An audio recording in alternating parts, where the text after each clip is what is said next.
भगवान की जय। श्री मौनी बाबा भगवान की जय। शिवोहम शिवोहम शिवोहम। आगे की कथा सुने। बाकी समय तो समय है, समय किसी के बंधन में नहीं है। समय स्वतंत्र है, आज़ाद है, निर्विकल्प है और उसको बदला नहीं जा सकता। जिस समय जो होना है होगा और उसी समय होगा, यह निर्विवाद सत्य है। इतना सब कुछ होते हुए भी कुछ भक्तों ने अपनी श्रद्धा भाव के वश होकर बिना किसी की सहमति के 14 मई 2012 को गुरुदेव को दिल्ली जसलोक अस्पताल ले जाकर भर्ती करा दिया। इसके बाद पदम सिंह, हरकेश, योगेश, राकेश, नरेश आदि सभी भक्तों को सूचित किया गया था कि फिर तो समयानुसार सभी भक्तों को पता चल गया और भक्त दिल्ली आना जाना शुरू कर दिए। सन 17 मई 2012 को गुरुदेव के कूल्हे का ऑपरेशन कर दिया गया। इस अस्पताल में अरुण गुप्ता के किसी डॉक्टर से संबंध थे, जिसकी वजह से गुरुदेव को इस अस्पताल में भर्ती कराया गया था। इसके उपरांत 28 जून 2012 को फोर्टिज अस्पताल में भर्ती कराया गया। इस अस्पताल की गिनती उच्च श्रेणी के अस्पतालों में की जाती है। बावजूद इसके भक्त लोग अन्य अस्पतालों के प्रसिद्ध डॉक्टरों से भी अलग से फीस देकर गुरुदेव का परीक्षण कराते थे। श्रद्धा भाव का कोई पैमाना नहीं होता जिससे मापा जा सके, कोई तुलना नहीं होती जिससे श्रद्धा भाव को तोला जा सके। गरीबी और अमीरी से श्रद्धा भाव का आंकड़ा नहीं निकाला जा सकता। यह तो भगवान और भक्त के बीच का एक सेतु है। जो सद्गुरुदेव भगवान की जय। एक दूसरे से मिलकर अभेद प्रकट करते हैं। इसलिए हम सभी भक्तों की भेदभाव की नीति को त्याग कर अभेद भाव को अपनाना चाहिए, जिससे हमारी अभेद नीति हमारे प्रभु को प्रसन्न रखकर हमारी गुरुदेव के साथ निकटता को और निकट पहुंचाने में सहायक बन सके। यहाँ अस्पताल में सभी भक्त अपने अपने श्रद्धा भाव के अनुसार तन मन धन से सेवा कर रहे थे। चाहे कोई घर से अस्पताल पहुंचकर या आश्रम के द्वारा धन देकर सेवा कर रहे थे, गुरुदेव के निकट रहकर तन की सेवा दे रहे थे। कर सब सेवा ही रहे थे। लेकिन 6 जुलाई 2012 को किसी को पता नहीं था कि काल हमारी सेवा को हमारे दुर्भाग्य में बदल देगा। जिस चरणोदक का पान करने से श्रद्धालु भक्तों के भाग्य बदल जाते, उस जानवी रूपी चरणोदक के लिए यह 6 जुलाई हमको तरस देगी। जिन श्री सद्गुरु जी के श्री मुखार बिंदु की अमृतमयी ब्रह्मवाणी हमारे कर्णपुटों में पहुंचकर हमारे अंतस्थल को धधकती पीड़ा को अमृतमयी वर्षा बनकर शांत कर देती थी, यह 6 जुलाई बड़वा नल बनकर लील जाएगी। यह 6 ने सब कुछ क्षय कर दिया। यह क्षय तो है भी विनाशकारी, जिसका क्षय ना हुआ हो ऐसा कोई है भी नहीं। यह तो सबका क्षय करने के लिए ही वर्णमाला में सम्मिलित की गई है और किसी का इसने क्षय किया हो या न, परंतु हमारा तो यह 6 सब कुछ क्षय करने को दौड़ चली आ रही थी। लेकिन गुरुदेव तो परम गुरु थे, सद्गुरु थे। वह तो भूत वर्तमान भविष्य के पूर्ण ज्ञाता थे।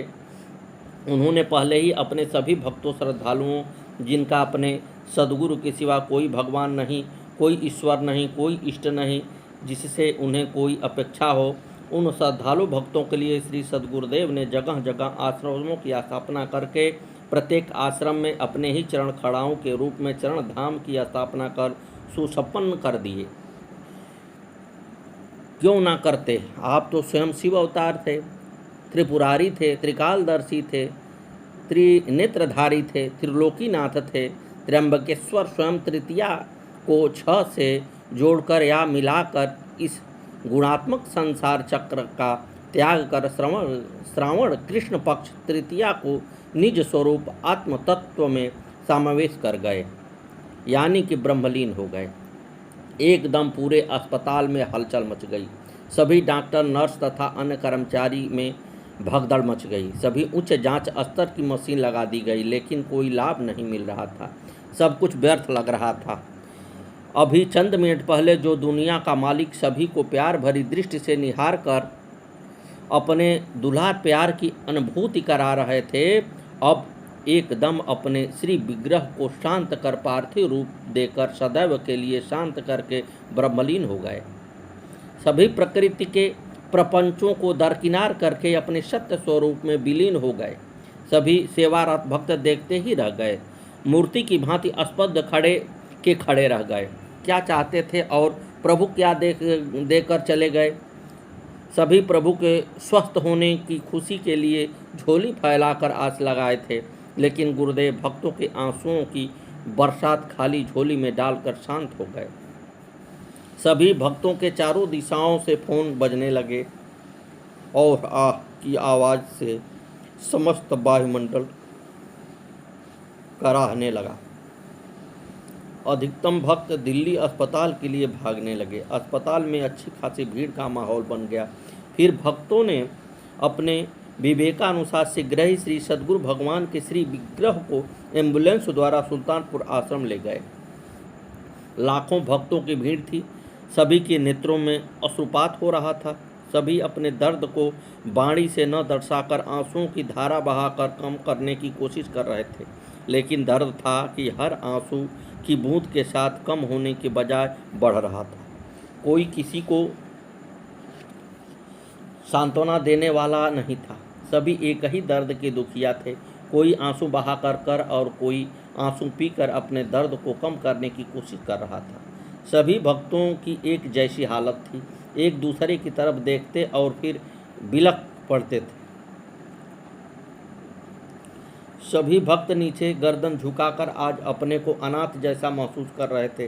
काफ़ी समय यही स्थिति रही।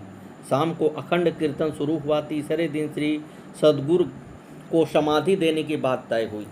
कीर्तन चलता रहा। समाधि लगाने के लिए काशी से आचार्यगण बुलाए गए तथा चित्रकूट पीली कोठी से भी संत तथा आचार्य बुलाए गए और सहस्त्रों भक्तों की उपस्थिति में तीसरे दिन 8 जुलाई 2012 को दिन रविवार को विधि विधान के साथ श्री सद्गुरुदेव भगवान के श्री विग्रह को समाधिस्थ कर दिया गया और सभी भक्त विरह के आंसू बहाते हुए जैसे आए थे अनाथ बनकर वैसे ही अपने अपने स्थानों को चले गए, क्योंकि आंसू पोंछने वाले हाथ और सांत्वना देने वाली वाणी आज शांत हो चुकी थी। जन्मभूमि से गुरुदेव के कर्म भूमि तक सभी आश्रमों और भक्तों की स्थिति डगमगा गई थी। सभी परेशान थे कि अब क्या होगा, कैसे होगा, लेकिन सद्गुरु तो सद्गुरु ही होते हैं। परम गुरु तो परम गुरु हैं। परम तत्व के ज्ञाता अपने आत्मस्वरूप में रमण करने वाले त्रिकाल दृष्टा, सबके अंतस्थल में विराजमान घट घट के वासी, सभी के वर्तमान भूत भविष्य के ज्ञाता, जिनकी आत्मा ज्योति प्रकाशित हो चुकी हो वही दूसरों की ज्योति हो प्रकाशित कर सकते हैं। वही भक्तों की पुकार सुनने में सक्षम होते हैं। हमारे सद्गुरुदेव मौनी बाबा सर्वगुण संपन्न थे, गुणातीत थे तो गुणाधीश भी थे। सभी में भ्रमण करते हुए भी सभी से अलग थे। इसलिए आप पूर्ण सद्गुरु परम गुरु कहलाने के अधिकारी हैं। अपने भविष्य को देखते हुए ही जगह जगह आपने आश्रमों की स्थापना करके अपने श्री चरण धाम की स्थापना कराई।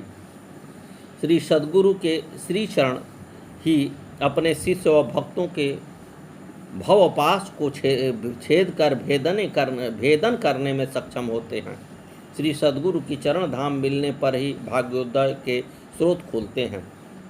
उमा महेश्वर संवाद में भगवान शिव पार्वती जी को बता रहे हैं कि रहस्यमतयन्तं रहस्यमेतन्न पापिनां लब्धामिद महेश्वरी अनेक जन्माजित पुण्य पारकार गुरु अस्तु तत्त्वः लभते मनुष्यः। हे महेश्वरी, यह रहस्य अत्यंत गुप्त रहस्य है। पापियों को यह नहीं मिलता। अनेक जन्मों के परिपाक से ही मनुष्य गुरु तत्व को प्राप्त कर सकता है। सर्वतीर्थ गवाहस्यं संप्राप्नोति फलं नरः गुरुपादोदकं पित्वां शेषं शिरसि धारयन्। श्री सद्गुरु के चरणामृत का पान करने से और उसे मस्तक पर धारण करने से मनुष्य सर्वतीर्थों के स्नान करने का फल प्राप्त करता है।